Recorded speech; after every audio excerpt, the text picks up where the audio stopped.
Bueno, hola, en este video dos palabras solamente sobre el texto que tienen que leer, que hace referencia al control, algunas observaciones que me gustaría hacer. El texto plantea el tema del control o al control en general desde la lógica disciplinaria, hace referencia a Foucault, ¿sí? Existen diferentes tipos de control según anuncia el texto. En una misma organización puede haber diferentes tipos de control, lo cual es cierto, y se van incluyendo siempre nuevos controles a medida que pasa el tiempo, pero los viejos no se eliminan. Después en la clase yo voy a volver sobre este tema. Los organismos o las organizaciones, en realidad dice el texto, son instituciones, son sistemas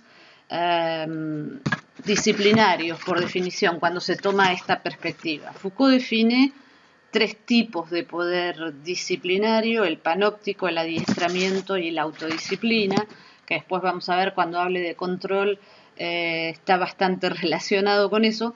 El panóptico, que está basado en la posibilidad de la vigilancia, de la observación, digamos, directa o indirecta de la persona que trabaja en la organización. El adiestramiento, que es el proceso de normalización que se establece a partir de normas, que implica un sometimiento a saberes y a actividades que se desarrollan que están determinados, digamos, en la organización, y que supone en ese sentido la clasificación de los individuos según el rendimiento que poseen. Y el de la autodisciplina, que supone cuando la autodisciplina es lo que uno hace cuando uno quiere alcanzar un grado de excelencia o un estado, digamos, que se establece como bueno a partir de determinados criterios que son establecidos, ¿sí? En el texto, el control organizacional es entonces visto, que quede claro, desde una perspectiva sobre todo disciplinaria, ¿sí? Concibe el control como algo que busca gobernar o dominar a los sujetos a través de distintos mecanismos de control. Es cierto que menciona que las organizaciones se han transformado y han evolucionado en ese sentido, que existen menos regulaciones, pero que son de alguna manera que conforman como nuevas formas de trabajo, ¿sí? Ahí yo la única observación que quiero hacer es que muchas veces las nuevas formas de trabajo, los ejemplos que podría dar son, por ejemplo, los trabajos de los emprendedores, ¿sí? La gente que trabaja con Uber, que trabaja con Amazon, ese tipo de trabajos que existen supuestamente nuevos y a la moda. Eso constituye en realidad una nueva lógica disciplinaria, y en ese sentido es verdad lo que el texto presenta, ¿sí? No existe, nos lo presentan como si fuéramos autónomos, pero en realidad no hay una autonomía, porque la autonomía, lo único que existe es en el hecho de que no tenemos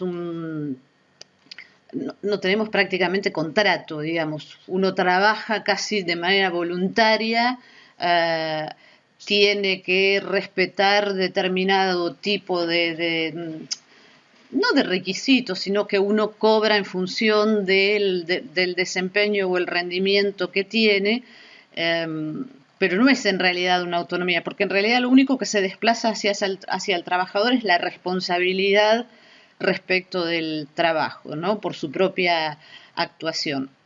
Eso es lo que se llama a veces en esta perspectiva la autodisciplina. Pero lo cierto es que los criterios en realidad están definidos por la organización en función de sus intereses.